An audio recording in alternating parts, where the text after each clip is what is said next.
Amigos y amigas de la Onda Digital, ¿cómo están ustedes? Estamos con Lila García. Lila García es integrante de la directiva de la Sociedad Uruguaya de Actores, organización de alcance nacional que brega por la profesionalización y la defensa de los derechos de los trabajadores, y además es integrante de la institución teatral de Galpón. Como ustedes saben, en estos días se ha activado una alarma en torno al normal funcionamiento del teatro independiente, que está en crisis. Tanto la Federación de Teatros Independientes como la Sociedad Uruguaya de Actores reclama un fondo de 40 millones de pesos por año para el funcionamiento de las 19 salas y 31 grupos de teatro independiente que hay en el país. Buenas tardes, Lila, muchas gracias por aceptar esta entrevista. Buenas tardes, un placer. Como tú sabes, bueno, el teatro independiente está viviendo días complicados, ¿no? ¿Cómo se llega a esta situación? Bueno, larga historia. Lo complicado del teatro independiente es algo que prevalece desde hace muchísimos años.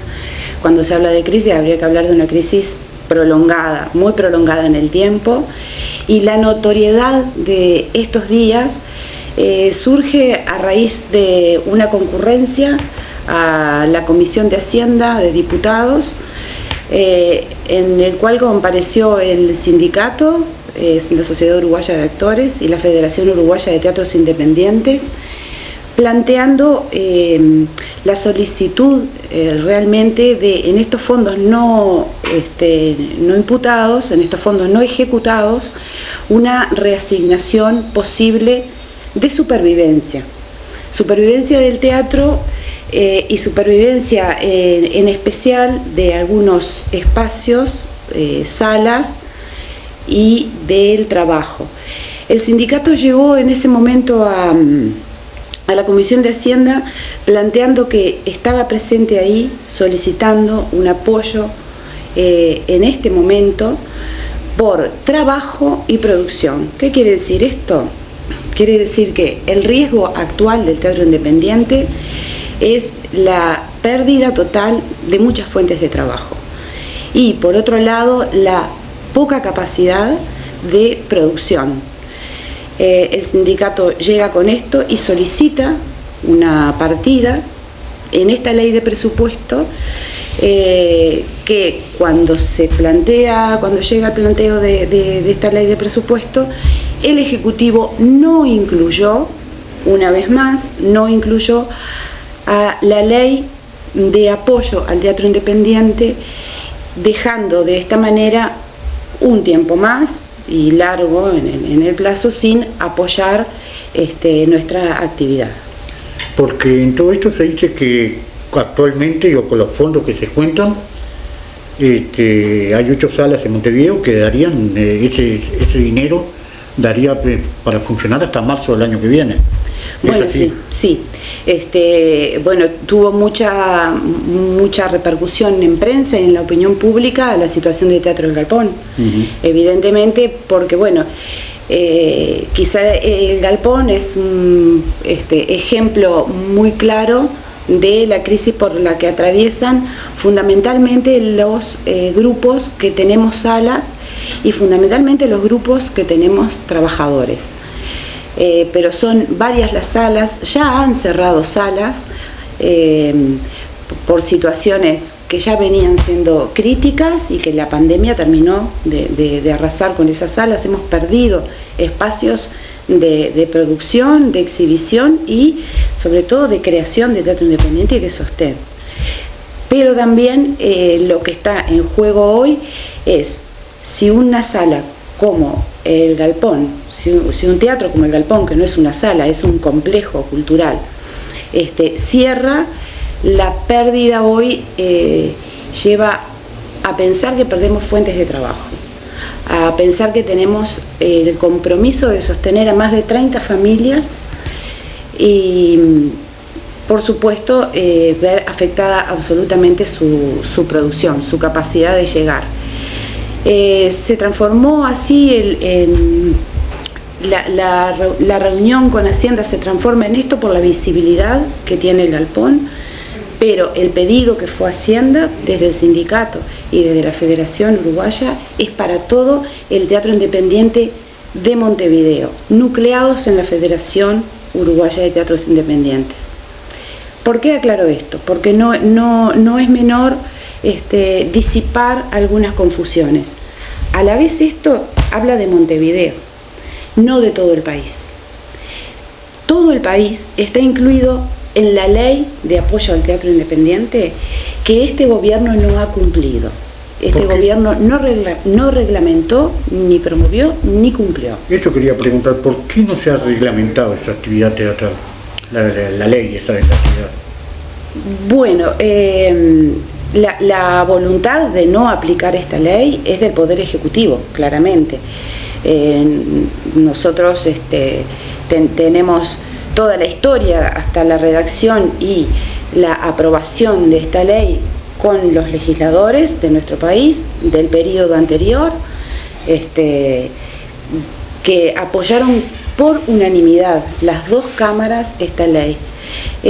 Legisladores que, bueno, hoy son aún legisladores que hoy son parte del Ejecutivo, fundamentaron y aprobaron esta ley con mucho entusiasmo, con mucha convicción, pero luego esta ley se aprueba en octubre del 2019, tenía los plazos para reglamentarse, asume el nuevo gobierno y nos indican que la ley no se iba a aplicar. A partir de ahí las instituciones hemos pedido innumerables entrevistas con legisladores, con el Ejecutivo, con el ministro, con la vicepresidenta, solicitando la aplicación de esa ley.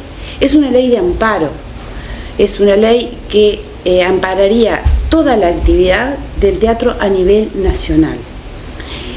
Y es una ley que además ampara intrínsecamente al sector porque contempla la participación en las decisiones, en las políticas, en la programación y en el control del gasto, en el control de los aportes que el Estado daría a las mismas instituciones representativas de todo el Teatro Nacional.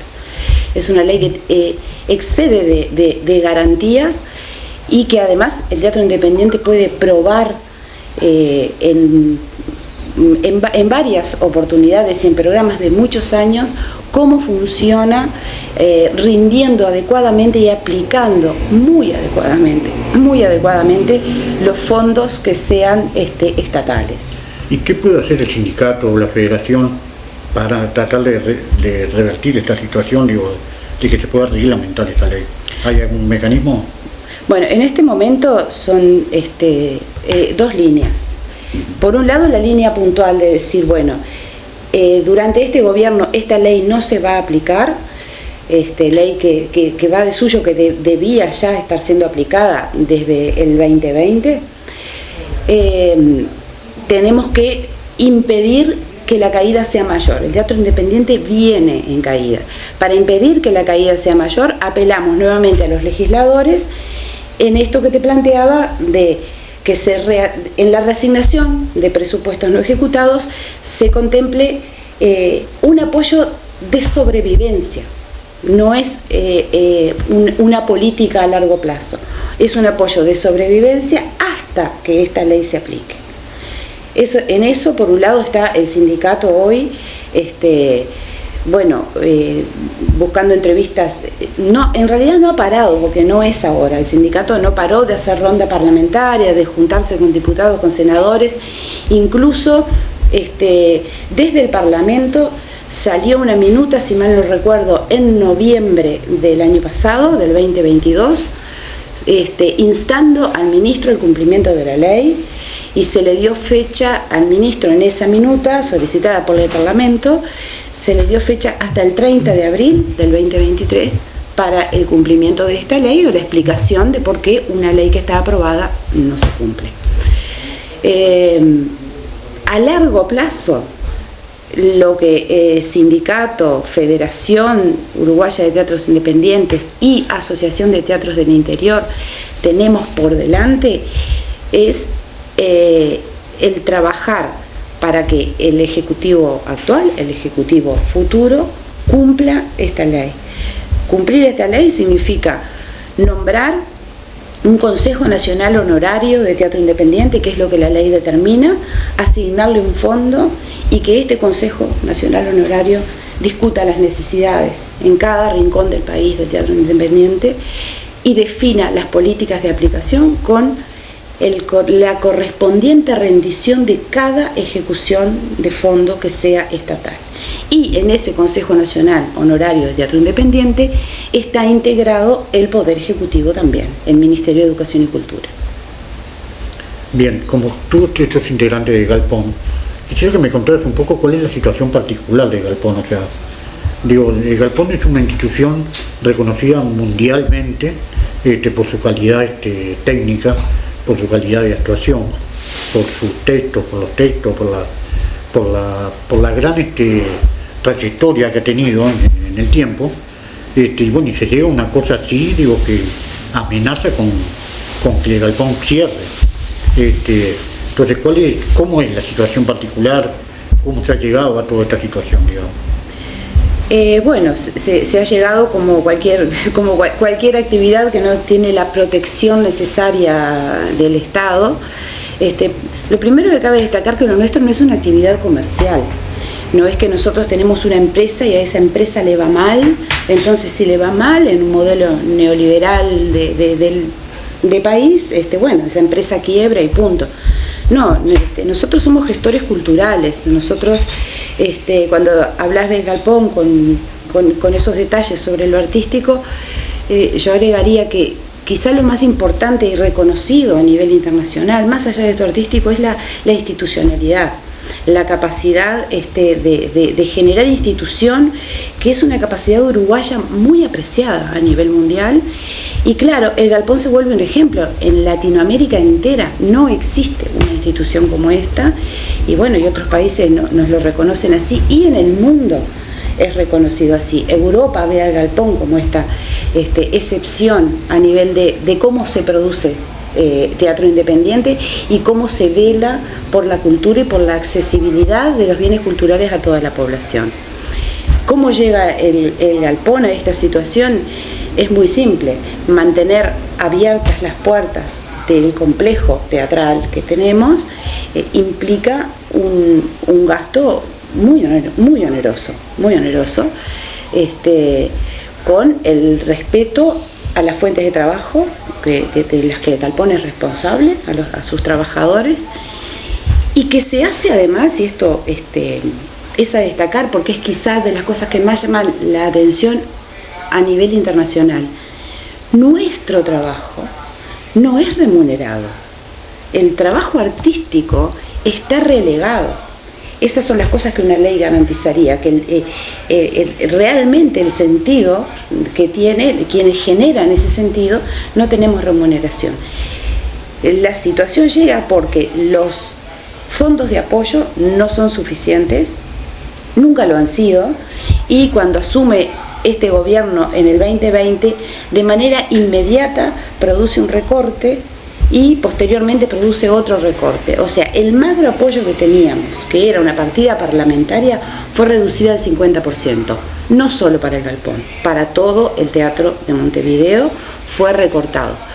Eso fue como política de este gobierno actual. ¿Cómo se llega además? Porque nuestra actividad no es netamente comercial.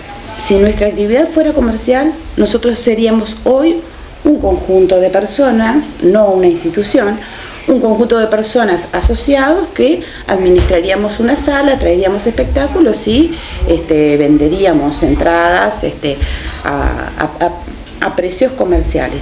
No es ese nuestro objetivo. Por lo tanto, el otro ingreso, que cualquier persona puede pensar que es un ingreso que incide en salvar la economía, no lo es. La taquilla, la boletería, no es un ingreso que sostenga para absolutamente nada a una institución teatral. Otro de los elementos que ha hecho que realmente se cayera es que los otros apoyos que habían, que eran de acuerdos, de intercambios con empresas del Estado, que apoyaban comprando entradas para luego ellos hacer su política cultural, fueron retirados apenas asume este gobierno. Apenas asume este gobierno, se retira Banco República, se retira Antel, se retiran las empresas que apoyaban a la actividad independiente. Esos fondos son sacados. Es otro ingreso menos con el que se cuenta. Y así hemos venido sobreviviendo, pero bueno, en una caída que notoriamente iba a pasar. Yo recuerdo durante la pandemia que tuvieron 2 eventos, ¿no? Uno, bueno, por la pandemia cerraron las salas teatrales porque no se podían, no solo las teatrales, ¿no? Y a la vez tuvieron que hacer arreglos en el techo, unos arreglos de... Sí, también. Que también debe haber significado mucho dinero, ¿no? Y esfuerzo. Recuerdo también que el gobierno en su momento dio una partida para todo el arte, para la cultura en general, que no me acuerdo de cuánto era, que fue por unos meses, que era a todas luces era insuficiente, pero bueno, era peor que nada, ¿no? Bueno, de eso llegamos a esto también, o sea, también es otro elemento más, ¿no? Que se suma a todo esto. Mira, sin entrar en detalles, yo diría que no la pandemia, sino las políticas en pandemia no contemplaron a la actividad, y que una de las actividades más castigadas, no por la pandemia, por las políticas durante la pandemia, fue el teatro independiente, como fueron también otros sectores. Yo te recuerdo, teatros cerrados, shoppings abiertos. Recordemos esas cosas. Recordemos apoyos individuales a personas de 5.000 pesos por 3 meses, por ponerte un ejemplo. Personas que no tenían para comer, personas que no tenían trabajo, personas que no tenían dónde vivir, y recordemos al sindicato distribuyendo alimentos, recolectando y distribuyendo alimentos. En ese caso del galpón fue una herramienta, porque sabemos de la empatía popular que tenemos. Nosotros simplemente fuimos una herramienta de recolección de alimentos y abrigo, que luego entregábamos al sindicato para que el sindicato hiciera una distribución a nivel nacional. Llegaban los pedidos más insólitos de los lugares más insólitos del país, de personas que precisaban comida, que precisaban abrigo, y eso se recolectaba en la puerta del galpón y en otros lugares. Capaz que tenía mucha notoriedad la puerta del galpón, y es infinito el agradecimiento que tenemos a la gente que se acercaba para traer un paquete de arroz o para traer un buzo de lana, y eso fue permanente durante la pandemia. También te recuerdo que en un momento las salas se abren, pero no todas las salas estaban en condiciones de abrir por el protocolo de cuidado que tenía que haber por la distancia. Entonces nosotros como galpón, teniendo la sala más grande de teatro independiente, la sala nuestra más grande tiene una capacidad para 800 personas, lo que hicimos fue, en conjunto con el sindicato y con la federación, generar una política hacia todo el teatro independiente, hacia todos los compañeros que no tenían dónde poder expresarse, dónde mostrar sus obras, y brindamos en forma gratuita ese espacio que estuvo abierto, se llamó así, el galpón de puertas abiertas, recibiendo. ¿Y qué está haciendo en ese momento una institución, en este caso el galpón? Está tratando de enmendar, está haciendo políticas hacia nuestro sector y hacia la sociedad toda, porque no solo artistas apoyamos, políticas que debían estar a cargo del Estado. Y acá te voy a agregar un detalle más. Cuando me preguntabas recién cómo se llega a esta situación, hay una actividad que probablemente se desconozca o se desconoce el cómo se hace y qué economía tiene. El galpón está a cargo, desarrolla hace más de 25 años, 30 años, una actividad de extensión cultural. Esta actividad de extensión cultural trae a miles, cientos de miles de niños, niñas y adolescentes en estos años al teatro. Son miles durante cada año, en el que escuelas y liceos, UTU, pueden venir al liceo por una módica suma, pero aparte con un gran número de chicos, chicas, que no pueden pagar eso y entran gratis. esa actividad que el galpón tiene y que lo mantenemos absolutamente convencidos. Esa actividad es una actividad absolutamente deficitaria. Tiene una pérdida millonaria. Si uno estuviera pensando en una empresa, diría, esta actividad es una pérdida millonaria. Nosotros pensamos desde Galpón y decimos, esta actividad es necesaria y no la vamos a interrumpir. ¿Qué significa eso? Que ese es otra de las explicaciones por las cuales no llegamos a poder mantenernos abiertos. Hoy, si hablamos de números, sí, de números fríos, el galpón llegaría vivo a diciembre. Pero para no centrar exclusivamente en el galpón, y como lo informó la Federación y lo informó SUA, hay mínimo 8 salas más y grupos de artistas más en riesgo de perder su espacio de trabajo. Bien, yo he visto que el galpón ha hecho ciertas estrategias para sobrevivir. Una de ellas es un programa de televisión que ahora se volvió a relanzar. También he visto por ahí en las redes, he visto un spot del galpón para que se vuelvan a asociar al galpón como estrategia de sobrevivencia, ¿no? ¿Hay alguna otra estrategia más planteada? Bueno, sí, trae 2 temas importantes. Una es la solidaridad de la gente, que un día sí y otro también tenemos personas que se acercan a decir, yo quiero hacerme socio, yo quiero colaborar, poner mi granito de arena, el galpón no puede cerrar. Eso es permanente en nuestra institución, y no solamente cuando hay funciones, vienen los ciudadanos específicamente a decir, quiero colaborar. Esto que decís de que hicimos televisión, bueno, fue una manera de lograr una sobrevivencia. Transformamos nuestro escenario mayor en un set televisivo, aplicamos a un fondo, al fondo PUA, que es un fondo para el audiovisual, ganamos ese fondo y produjimos ficción nacional, algo impensable, algo que, bueno, muchos años lleva esa demanda de que haya ficción nacional, con la importancia que tiene, no solo por el trabajo que genera, sino por la identidad cultural que nuestro país necesita y que vemos como gran ejemplo de otros países que lo han logrado. Pensemos en Brasil, por ejemplo, en Argentina. Nosotros reconocemos mucho más una pantalla argentina o brasilera, y ahora turca, que una pantalla uruguaya.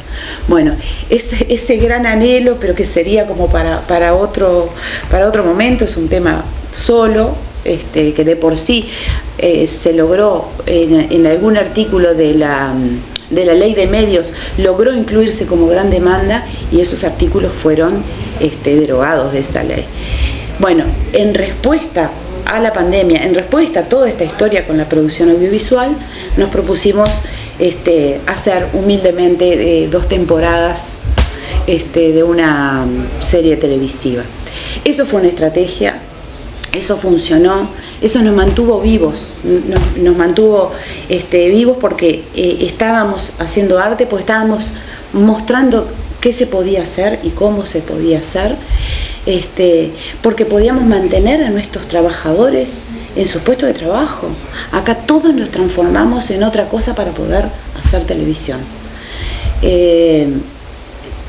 Y bueno, evidentemente las estrategias son muchas. Tenemos permanentemente, fundamentalmente del exterior, consultas sobre cómo se nos puede ayudar, consultas de cómo se puede sostener el galpón, y bueno, estamos pensando si apelar de alguna manera a otros gobiernos, a otros países, a instituciones de otros países, pero realmente por nuestros más preciados sentimientos democráticos y republicanos. En realidad no deberíamos estar pidiendo afuera lo que nuestro Estado debería estar aportando. Sí, claro. Tengo entendido también que el teatro es subsidiado en todo el mundo, básicamente. Bueno, sí. Yo creo que la actividad cultural Sí. es y debe ser subsidiada. Por supuesto que en los países más desarrollados son actividades que va de suyo, está al mismo nivel de subsidio, pensado por esos estados más avanzados, sí, benefactores, pero más evolucionados en lo que significa el sostén y la construcción de una cultura identitaria de una nación. En esos estados, pensar el subsidio a la cultura está al mismo nivel que el subsidio al transporte, que el subsidio a determinados alimentos, que el subsidio al acceso a la medicina. Evidentemente, esta ley, la ley que se aprueba en 2019 y sigue hoy sin cumplirse, es una ley inspirada en muchas leyes de Europa y de Latinoamérica, donde existen estas leyes que sostienen la actividad en todas las ramas de las artes, no solamente en el teatro. No sé si te queda agregar algo, alguna cosita más que haya quedado ahí en el tintero. Yo creo que una cosa que es importante, es como nosotros estos días parece que estamos solamente mirando adelante, pero también estamos mirando atrás. Una de las cosas que hace mirar atrás es, hace más de 40 años el Teatro Independiente está pidiendo que esta actividad sea subsidiada. Llevó todo un gran proceso de comprensión y durante el gobierno pasado los parlamentarios de todos los partidos entendieron, defendieron y presentaron esta ley como necesaria por un lado, pero sobre todo como un gran acto de justicia. Pero hubo ningún cuestionamiento a esta ley. Fue instada por diputados y senadores de todos los partidos a ser votada. Así fue votada, logró la unanimidad. ¿Qué tenemos hoy? Un poder ejecutivo que decide no cumplir esta ley. Esto tiene por lo menos dos cosas para analizar. ¿Cómo un ejecutivo resuelve no cumplir una ley aprobada por el legislativo? Yo creo que eso es una gran pregunta. Las leyes están para ser cumplidas y esta ley, como todas las demás, deben ser aplicadas. Y si no son aplicadas o no están de acuerdo con esa ley, bueno, deben promover una revisión de esa ley, pero mientras tanto lo tienen que estar aplicando. Por supuesto que no son cosas estáticas para toda la vida las leyes, pero esta no la pusieron en práctica. Eso, por un lado, reglamentar y cumplir le corresponde al Ejecutivo, honrando y respetando la voluntad de nuestros legisladores. Entonces, creo que esa es como la primera cosa así que tenemos que pensar de esto. Y lo otro es, con respecto a la ley misma, entender que no es una ley casual, que a un legislador se le ocurrió un día promoverla de algún lado, sino que viene de un estudio muy largo, en diálogo con las propias instituciones, en diálogo con todos los artistas, y que es una ley absolutamente abarcativa, que honra, pero en nuestros más profundos sentidos democráticos, y que honra los principios de gestión y responsabilidad sobre la gestión de los dineros que son del país. Muchísimas gracias. Bueno, por favor, un placer.